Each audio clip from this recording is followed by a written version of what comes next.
नमस्कार, स्वागत है आपका। मैं हूं आपके साथ दिनेश अवस्थी। मध्य प्रदेश की 3 विधानसभा और 1 लोकसभा सीट में चुनावी प्रचार का दौर थम चुका है। मध्य प्रदेश में 30 अक्टूबर को उपचुनाव के लिए वोटिंग होना है और बताया जा रहा है कि इन उपचुनावों में 2023 में होने वाले विधानसभा चुनावों का रिहर्सल इसे माना जा रहा है। तो बता दें कि प्रचार के आखिरी दिन दोनों पार्टियों के दिग्गज नेताओं ने चुनावी सभाएं की और वहीं चुनावी प्रचार के दौरान नेताओं के बीच जुबानी जंग भी जारी रही। तो किस तरह का ये चुनाव होने वाला है और क्या कुछ रुख पलटने वाला है, जनता कहां अपना सपोर्ट दिखाएगी, ये भी एक देखने का विषय होगा और आज हम इसी कार्यक्रम पर चर्चा करेंगे। लेकिन उससे पहले आपको हम बता देते हैं कि इन उपचुनावों के प्रचार प्रसार के दौरान नेताओं ने क्या कुछ कमेंट एक दूसरे पर किए, किस तरह की राजनीतिक जो जुबानी जंग है वो देखी, वो आप एक बार सुन लीजिए। उसके बाद हम इस पूरे कार्यक्रम पर चर्चा करते हैं। कमलनाथ जी की सरकार ने विकास के काम ठप्प कर दिए, वल्लभ भवन को भ्रष्टाचार और दलालों का अड्डा बना दिया। मेरी बहनों, मेरी योजनाएं सब बंद कर दी, संबल योजना बंद कर दी कमलनाथ जी। और अंतिम संस्कार के लिए 5,000 देते थे ताकि अंतिम संस्कार को सम्मान के साथ हो सके। कमलनाथ जी, आपने तो गरीबों के कफन के भी 5,000 छीन दिए। शिवराज सिंह जी का धोखा, ये चुनाव सच्चाई और धोखे के बीच में है। परसों के बाद 27 तारीख के बाद यहाँ कोई मंच नहीं होगा, ये झंडे, बैनर, पोस्टर नहीं होंगे। पर 27 तारीख के बाद ये नौजवान होंगे जो आप 30 तारीख को बटन दबाएंगे। आप हमारे उम्मीदवार महेश पटेल का तो दबाएंगे, आप कांग्रेस का दबाएंगे, और सबसे महत्वपूर्ण है जो बटन आप दबाएंगे, आप अपने भविष्य का बटन दबाएंगे। ये राजनीतिक चुनाव नहीं है। सामान्य तौर पर 3 साल एक सरकार की होती है, पर आपको हमें देखने को मिला है 1.5 साल वो जोड़ी की। समझ गया ना बड़े भाई?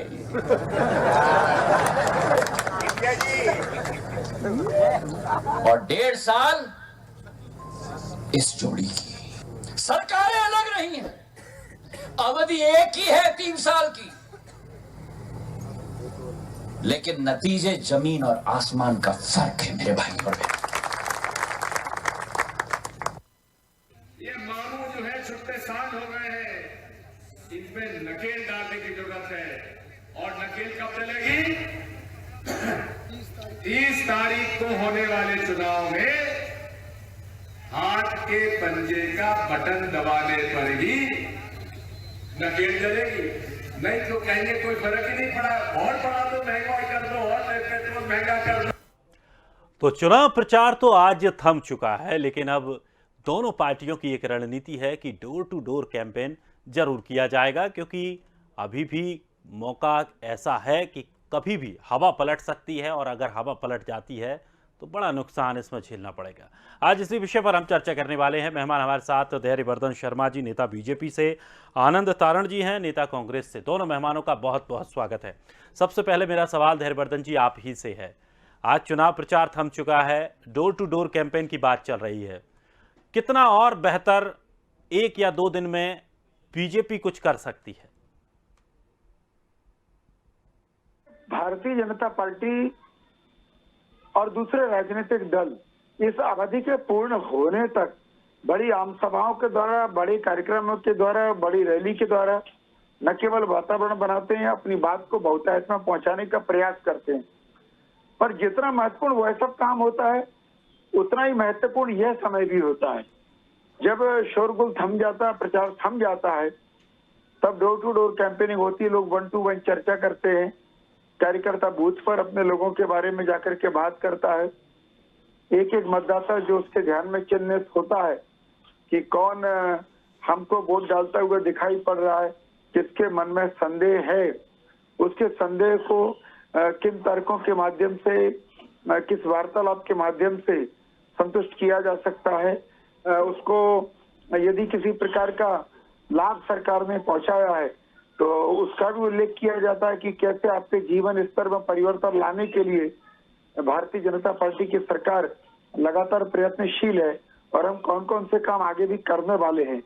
और तमाम सारी ऐसी बातचीत थी जो बहुत ही बारीक विश्लेषण करने का अवसर होता है मतदाता के मध्य।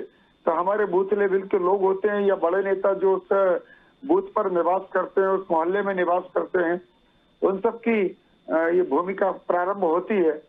और कहते हैं ना कि आपने खूब परिश्रम किया और ऐन मौके पर अगर ढील दे दी तो उसके परिणाम अच्छे नहीं आते हैं। इसलिए सभी राजनीतिक दल इस मौके पर और ज्यादा चाक चौबंद हो जाते हैं और ज्यादा गंभीरता पूर्वक अपने काम को अंजाम देने का प्रयास करते हैं।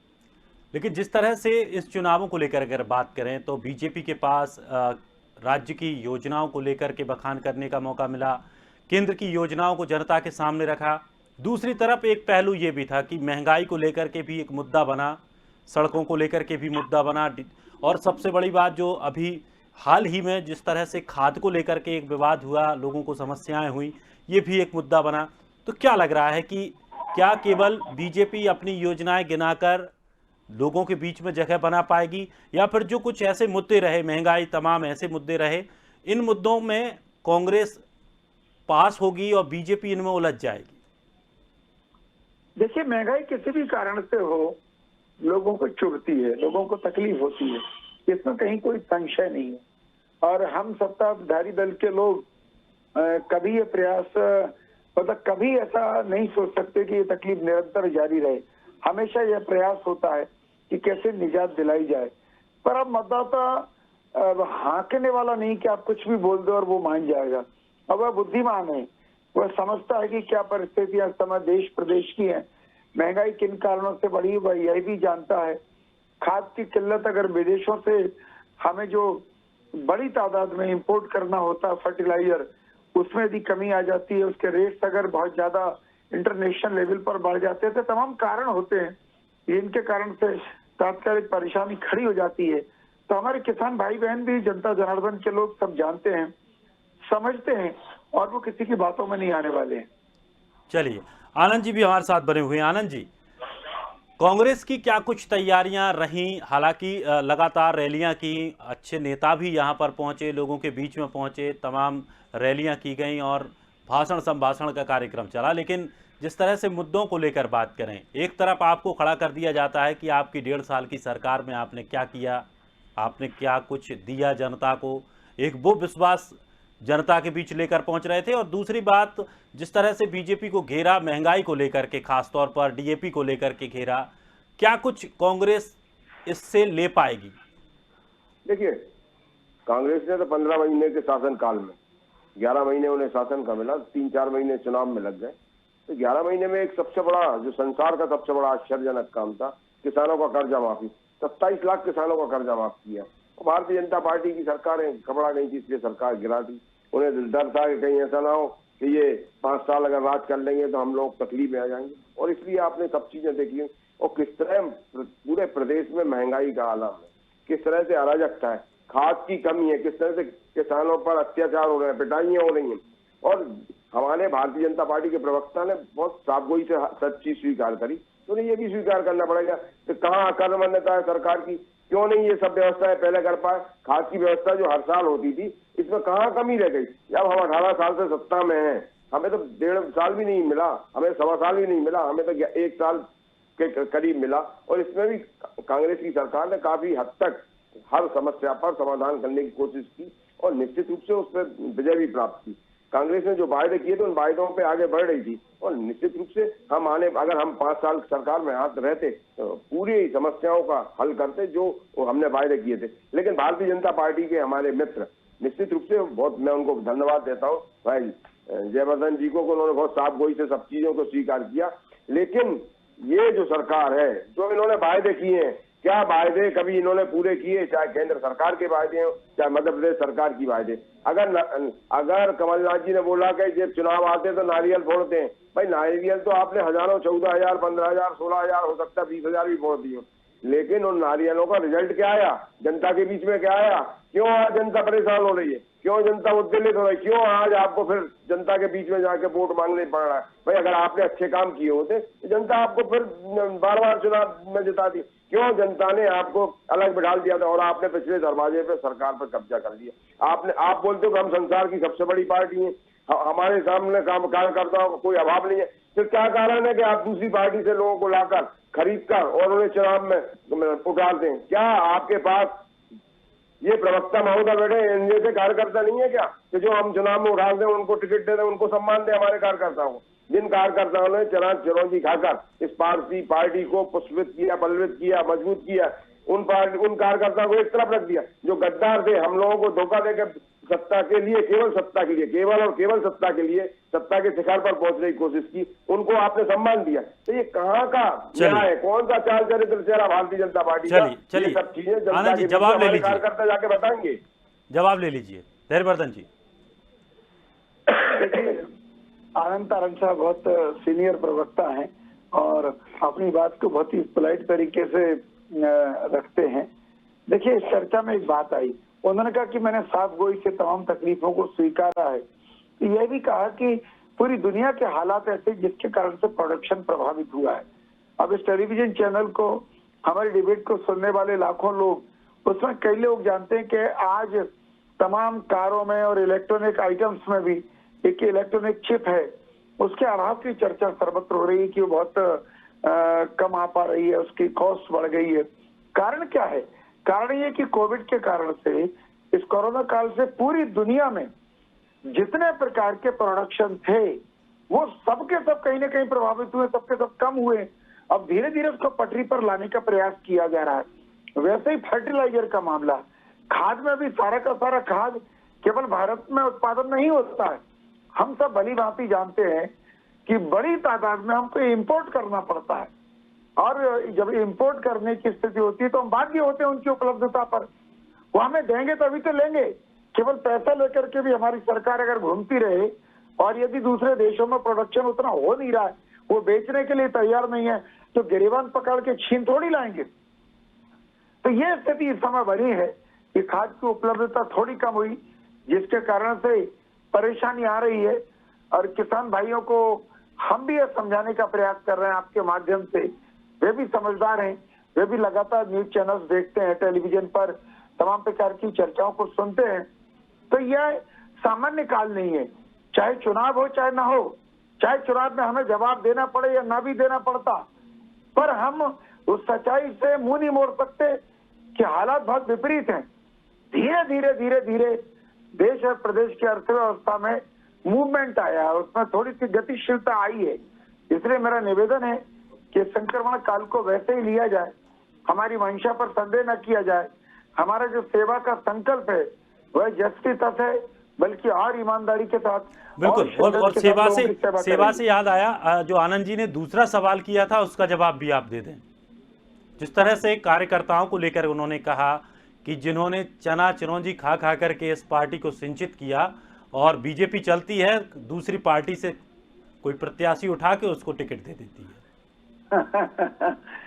देखिए, राजनीतिक दलों में अलग अलग समय पर ऐसे दौर सभी को देखने होते हैं। कांग्रेस पार्टी भी जब ताकत में थी, इन्होंने भी विस्तार किया।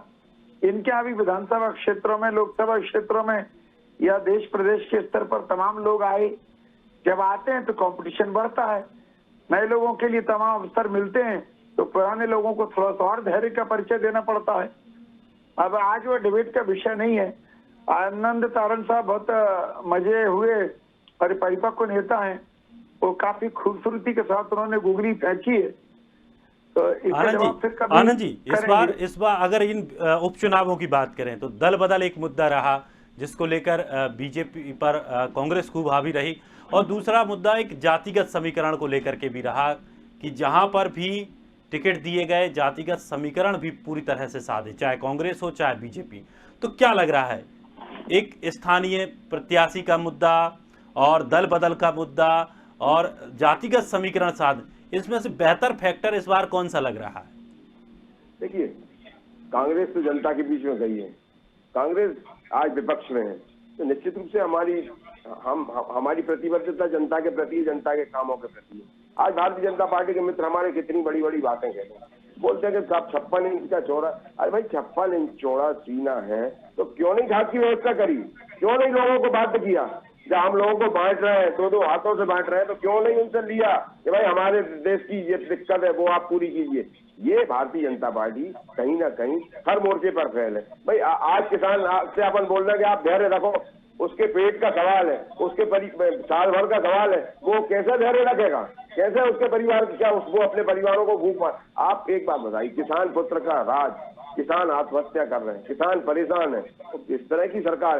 अच्छा दूसरा ये आप, मैं थोड़ा सा पीछे ले जाऊं कि 6 किसानों की हत्या करी, उपवास का ढोंग रचाया, उन जिनके घर हमें जाने चाहिए कि भैया हमें उनके सांत्वना दें कि आपके घर में कोई कमी हो गई हम जाते, ये हमारे देश की परंपरा रही है, लेकिन उल्टा हम उनको अपने उपवास तोड़वाने के लिए बुलाएं। इससे बड़ी शर्मनाक बात शायद मेरे ख्याल से हिंदुस्तान के इतिहास में कभी न हुई थी न होगी, क्योंकि ये बार बार मुझे बोलना पड़ता, हर चैनल पर लोगों को याद दिलाना पड़ता। हमारे भारतीय जनता पार्टी के प्रवक्ता भी शायद मेरी बात से कहीं ना कहीं इस बात में सहमत होंगे कि हम किसी के कमी में उसके घर जाते हैं, उसे उल्टा नहीं बुलवाते कि हम एक उपवास का ढोंग करें और उसका उपवास तोड़वाने बुलवाएं। शायद आजाद भारत में ये सब नहीं है, लेकिन जो चुनाव लड़े जा रहे हैं निश्चित रूप से हम चारों चुनाव जीतेंगे, लेकिन जो चुनावी समीकरण होते हैं वो पार्टी, हर पार्टी कोई भी पार्टी हो वो चुनाव जीतने के लिए समीकरण बनाती है। लेकिन जो भारतीय जनता पार्टी की, मैं फिर दोबारा से एक ही बात ही बोलूंगा कि क्या कारण था, क्या आप बोलते हो हम संसार की सबसे बड़ी पार्टी हो? भाई आप अपनी पार्टी के कार्यकर्ता को ही देकर उपकृत करते ना, क्यों नहीं किया आपने? क्यों दूसरों को खरीद रहे हो? क्या कारण है कि आप अपना चरित्र इतना गिरा रहे हो कि 4 चरित्र चेहरे की बात करते थे, दूसरी पार्टी लाइन से हट के बात करते थे। आप कांग्रेस की हमेशा बुराई करते हो, आज भी चुनाव में लड़ते हो तो केवल कांग्रेस की बात करते हो। मैं धन्यवाद देता हूँ धैर्यवर्धन को, इन्होंने कम से कम कांग्रेस की बुराई नहीं की आज की उसमें। लेकिन मैं जब भी किसी चैनल पे बैठता हूँ तो हमेशा जो भारतीय जनता पार्टी का प्रवक्ता होता वो केवल कांग्रेस के अलावा कोई दूसरा राग ही नहीं उसके बाद। अरे भाई आप तो अपनी उपलब्धियां बताइए कि हमने क्या किया, हमने 15 साल 18 साल में क्या काम किया, हमने अभी सरकार गिराने के बाद, कांग्रेस की सरकार गिराने के बाद क्या उपलब्धियां आती थी। तो आज उपलब्धियां ये है तो भोपाल के चारों तरफ के रोडों पे आप जाइए, लूट मार के अलावा कुछ नहीं है, क्योंकि भुखमरी है, लोगों को रोजगार नहीं है। आज ये हालात है कि चारों तरफ अराजकता का माहौल है। आप किसी भी थाने में चले जाइए, थाने के 400 कदम 100 कदम दूर कोई क्राइम होता है, पुलिस वाला कहीं नहीं जाता, क्योंकि उसे डर है कि कोई कहीं लाल सीधा साई वाला तो नहीं है इनमें शामिल, कि मेरी नौकरी कल को खतरे में पड़ जा। ये डर पूरे मध्य प्रदेश में, पूरे देश में भारतीय जनता पार्टी ने व्याप्त कर रखा है। और निश्चित रूप से आज पूरा का पूरा सरकारी महकमा, चाहे वो कोई भी सरकारी एजेंसी हो, वो हर स्तर पर भारतीय जनता पार्टी के नेताओं से डरी और सहमी हुई है। और इसलिए आज पूरे देश में अराजकता का माहौल है, कोई कानून व्यवस्था नाम की चीज नहीं है। ये हम सर्वविदित है। आप देख लीजिए कश्मीर से कन्याकुमारी तक, अटक से कटक तक, आप महानगरों में देख लीजिए किस तरह का है कि कहीं कोई काम नहीं हो रहा तो कहीं सांप्रदायिकता का आरोप लगा दीजिए, कहीं दूसरा आरोप लगा दीजिए। किस तरह की व्यवस्था हमारे देश में फैला दी गई है ये 7 सालों में। आदरणीय नरेंद्र मोदी के 7 सालों में जो व्यवस्थाएं लागू कर दी वो हमने हमारे नवरत्नों को बेच दिया। उन्होंने जो जनता के लिए, गरीब जनता के लिए व्यवस्थाएं थी उनको बेचने का काम कर रहे हैं। 7 साल की ये उपलब्धि जो 70 साल में कभी नहीं हुआ वो आज हुआ। रेलवे हमने बेच दिया, एयरपोर्ट हमने बेच दिया, 16 लाख करोड़ में हमने 2 हवाई जहाज खरीदे और 18 लाख करोड़ में हमने पूरा एम्पायर बेच दिया। आप देखिए कहाँ का अन्याय कर रहे हैं हम भारत की जनता के साथ, देश की जनता के साथ, जिसने इस देश को आजाद कराने में हमारे महापुरुषों ने अपना योगदान दिया था। निश्चित रूप से आज हम सब शर्मसार हैं, क्योंकि कहीं ना कहीं ये भारतीय जनता पार्टी की सरकार इस देश को कहां ले जाके खड़ी करेगी ये आने वाला समय। लेकिन आनंद जी, आप निशाने की बात कर रहे थे। ज्योतिरादित्य सिंधिया ने अभी एक सभा में निशाना साधा था। उन्होंने कहा था कि आपने जोड़ी देखी थी, पहले वाली जोड़ी और अब नई वाली जोड़ी, कौन बेहतर काम कर रहा है? देखिए, जो लोग बिकाऊ होते हैं, जो लोग गद्दार होते हैं, जिनका कोई स्तर नहीं होता, जिनको केवल पार्टी ने कुछ दिया ही दिया है, वो क्या बात करेंगे? वो केवल और केवल अपने स्वार्थ के लिए भारतीय जनता पार्टी में गए, वो केवल और केवल अपने एम्पायर बचाने के लिए भारतीय जनता पार्टी में गए। वो कहीं उन्हें कोई पार्टी से मतलब नहीं है, उन्हें सिद्धांतों से मतलब नहीं है, वो केवल और केवल अपना एम्पायर बचाने के लिए गए, उन्हें क्या अधिकार है इन सब बातों का आरोप प्रत्यारोप करने का? जोड़ी से कुछ नहीं होता, जनता के प्रति हमारा समर्पण होना चाहिए। अभी कल परसों उनके क्षेत्र में किस तरह की घटना हुई है, क्या वो गए उन पीड़ितों के बीच में जाके उन्होंने सांत्वना दी? तो ये चरित्र कांग्रेस का, भारतीय जनता पार्टी के नेताओं का, कि हमारे पूर्व मुख्यमंत्री एक परिवार के घर भी गए, उनके परिवार का जाकर ढांढस भी बनाया, वो भी कहां पर? चुनावी क्षेत्र में। लेकिन जो जिनकी अपन बात कर रहे हैं सिंधिया जी की, क्या वो अपने क्षेत्र में जो घटना हुई वहां पर गए, उस पीड़ित परिवार के घर पर गए? तो ये किस तरह की विडंबना है? और उनको क्या अधिकार है कांग्रेस के ऊपर इस तरह का आरोप लगाने का? और कांग्रेस तो सेवा में विश्वास रखती है, कांग्रेस देश के अंतिम व्यक्ति को भी मुख्य धारा में शामिल करने की बात करती है। ये कांग्रेस का चरित्र है। चलिए धैर्यवर्धन जी। देखिए कमलनाथ जी किसी के घर बैठने गए मैयत में, मैं आभारी हूं कि उनके पैरों में जो ताला पड़ा था, पैर बंधे हुए थे, मुख्यमंत्री रहने के दौरान भी बल्लभ भवन से नीचे नहीं उतर पाए।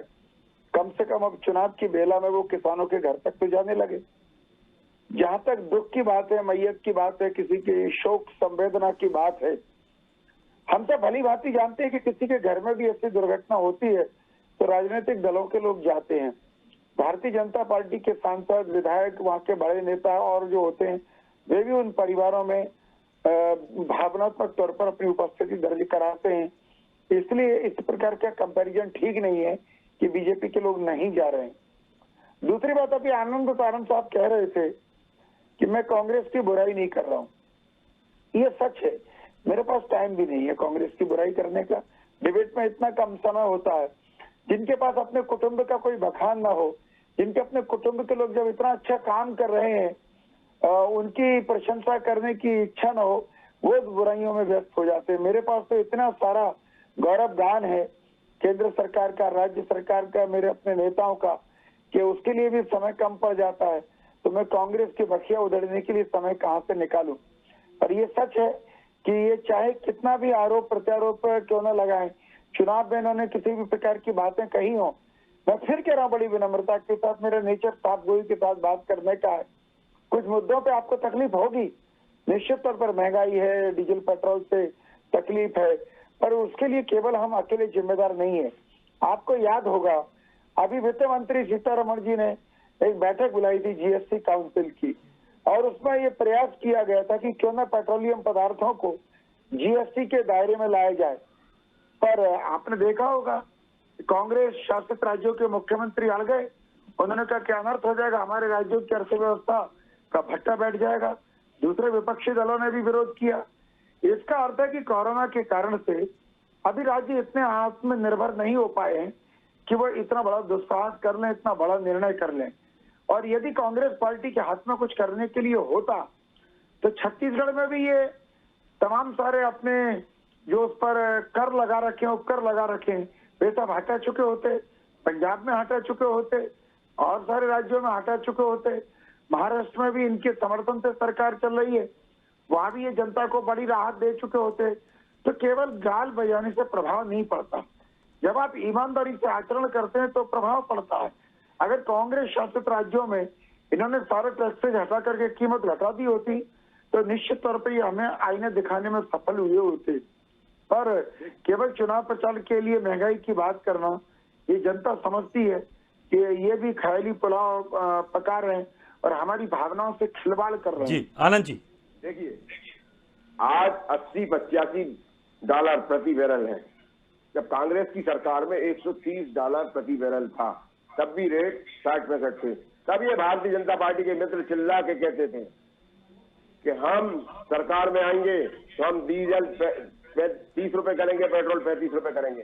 अब जबकि 50 रुपए 60 रुपए का अंतर है, रेट कम है, इसके बाद रेट 3 गुना बढ़ा। जो इन्हें करना था उससे 3 गुना बड़ा रेट है।